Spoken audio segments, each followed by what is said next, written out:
Have you ever stared at your phone trying to craft the perfect text, only to get left unread? Why does she respond with one word, while you wrote a paragraph from the heart?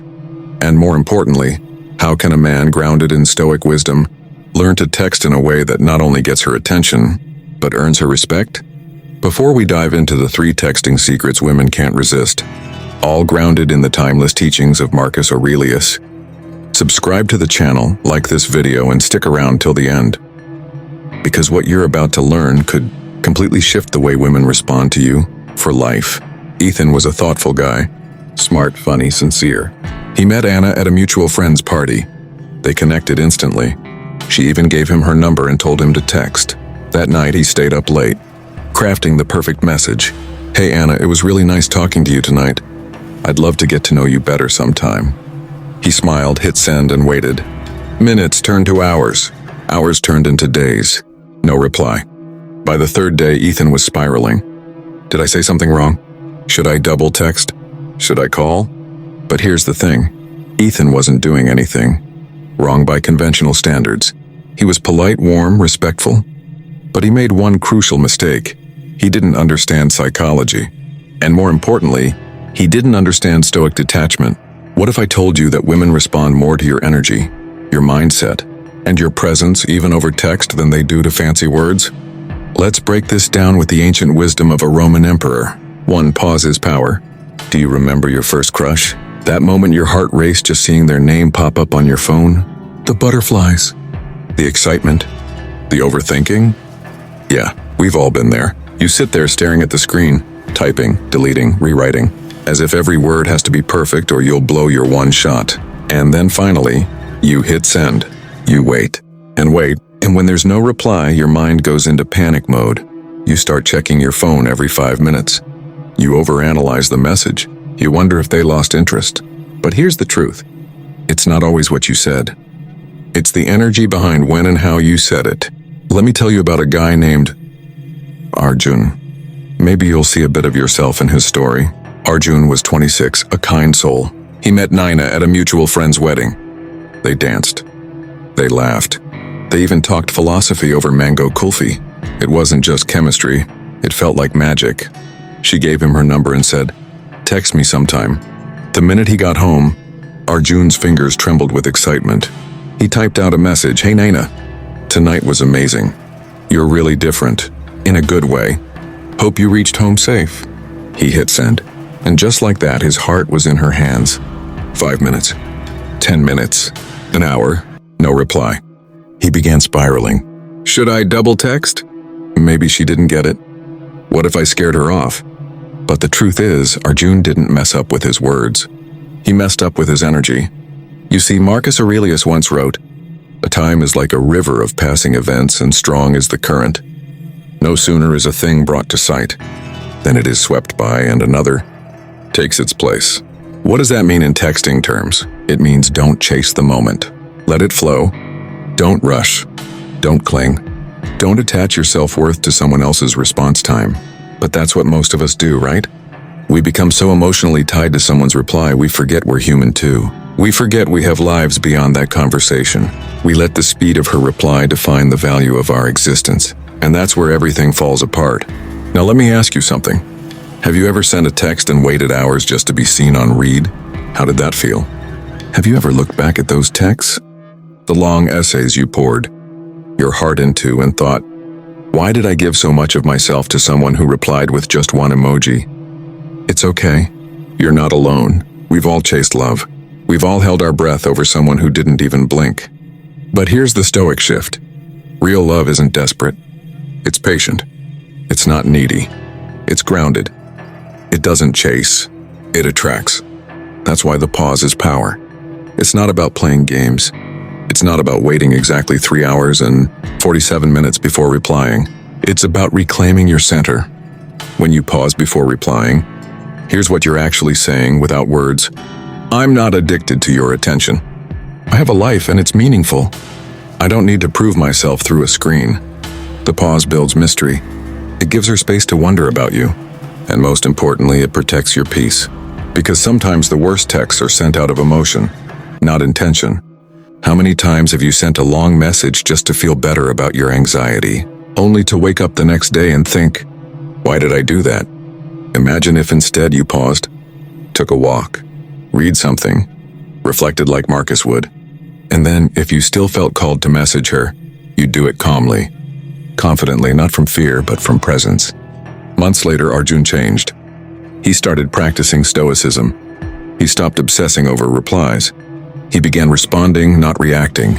He even bumped into Nina again. She smiled and said, "Hey, I always wondered why you never followed up."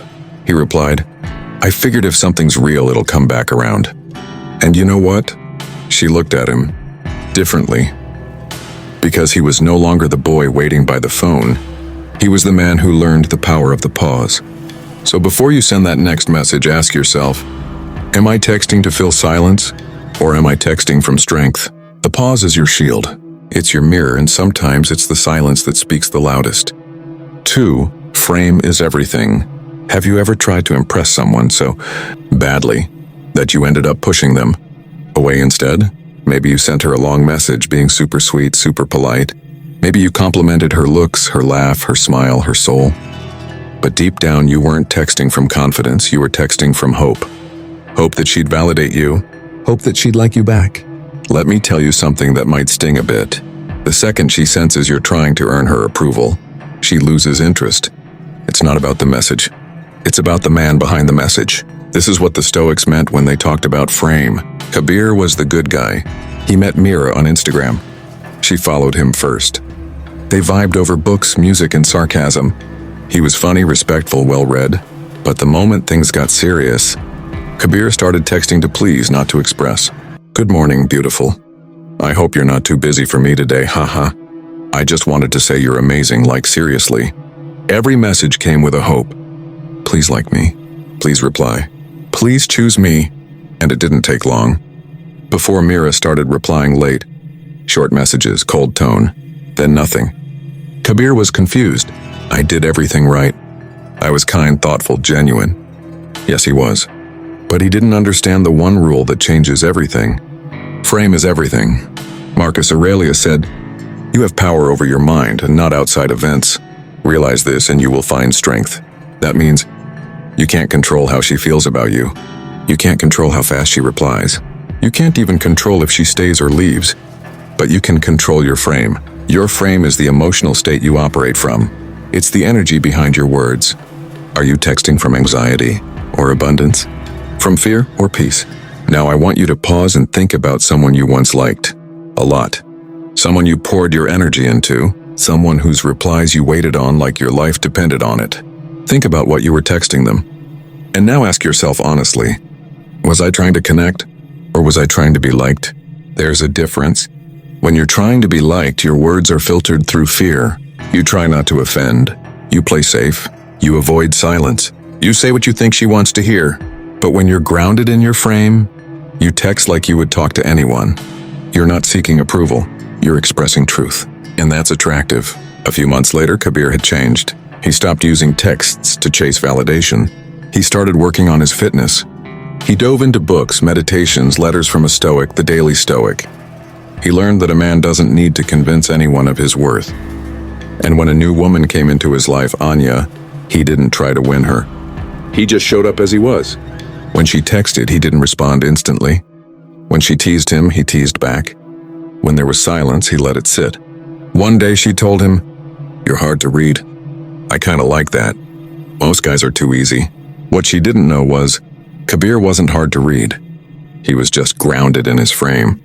Here's how you can start holding your frame even in a simple text. 1. Text with intention, not impulse. Don't message her just because you feel lonely. Message when you have something to say. 2. Stop over-complimenting. One genuine, timely compliment is worth more than 5 desperate ones. 3. Don't fill every silence. Let her experience the space.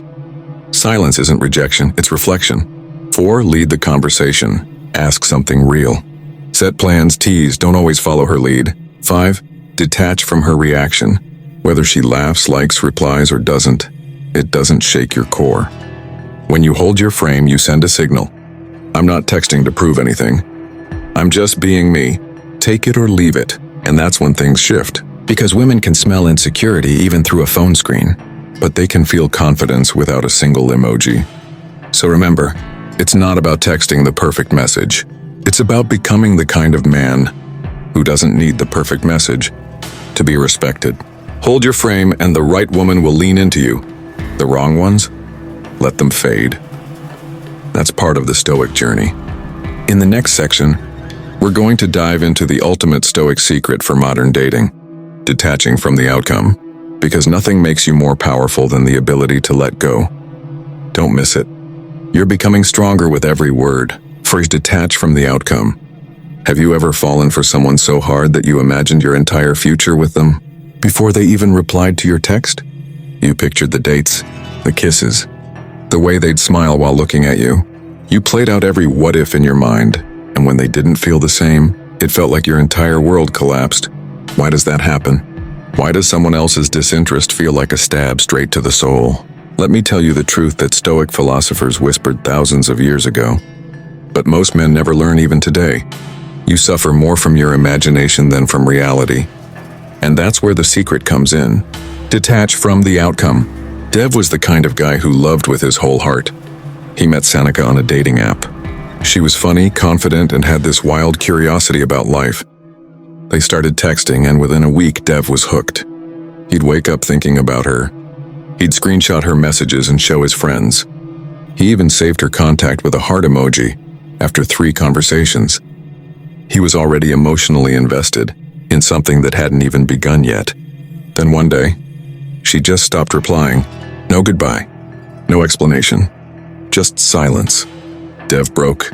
He kept checking her stories, rereading her old messages, texting again, saying things like, "Hey, did I say something wrong?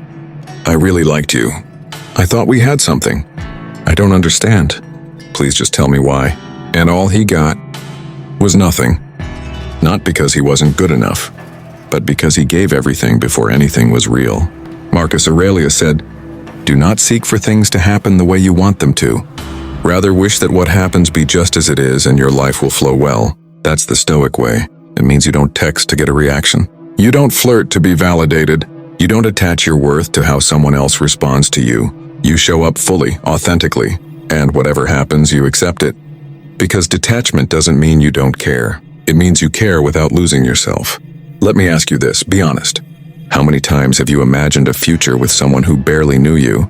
How many times have you read into a "hey" and thought it meant something bigger? We're all guilty of it. It's human to want love, to crave connection, but it becomes destructive when your entire emotional state depends on one person replying to you. And ironically, the more attached you are to their response, the more likely they are to pull away. Why? Because desperation is loud, and detachment is magnetic. Here's how you shift. 1. Text to express, not to impress. Say what you mean. Don't calculate every word for effect. Be real. 2. Detach from "will she like me?" Instead ask, "Do I actually enjoy this interaction?" 3. Don't invest emotionally before reality earns it. If you've only exchanged a few messages, don't hand her the keys to your emotional kingdom. 4. Silence is information. If she ghosts, it's not your job to solve that. It's your sign to move forward. 5. Reject fantasy. Embrace reality. She's not your soulmate. Not yet. She's a human being. Let things unfold as they are, not how you wish they'd be. Months after Seneca ghosted him, Dev changed. He stopped needing closure. He stopped trying to win people over through words. He realized something powerful. If I have to chase it, it's not for me. So the next time he met someone, Rhea, he didn't fantasize. He didn't rush. He didn't daydream about love before it was even love. He simply enjoyed the connection, moment by moment. If she replied, great. If she didn't, that was okay too, because his happiness was no longer at the mercy of someone else's behavior. And you know what happened? She felt his energy. She sensed the calm, the groundedness, the non-neediness, and she leaned in, not because he chased, but because he didn't. So I'll leave you with this. If she replies, great. If she doesn't, you're still whole. You don't need to be chosen. You need to be centered. Because in the end, the man who can walk away without begging is the one women remember, detach from the outcome, and become unforgettable. In the next part, We'll uncover how timing, silence, and unpredictability can pull her toward you without saying a word. Don't miss it. You're not just texting anymore, you're evolving. If Marcus Aurelius lived today, how would he text? Simple. He'd be brief, clear, deliberate. He wouldn't try to manipulate. He wouldn't obsess over punctuation or emoji use. He'd text like a man who has an empire to run. Even if that empire is just his business, his health, his purpose. He'd let go of attachment to outcomes, and that detachment would make him irresistible. Months after being ghosted, Ethan stumbled on a Marcus Aurelius quote. "Don't hanker after what you don't have. Instead, fix your attentions on the finest and best that you have, and imagine how much you'd long for these if they weren't in your possession." He realized something. He'd spent more time fantasizing about women than building his own inner empire. So he turned inward. He hit the gym, started reading philosophy, focused on his career, texted less and lived more. When he eventually met someone new, he didn't rush. He didn't overthink. He was present. And when he texted, she responded. Because finally, he wasn't trying to get her. He was simply being him. So if you've ever wondered why your texts get ignored, now you know it's not about the words. It's about the man behind them. Build the man, and the messages take care of themselves. With that said, thanks for watching, and until next time.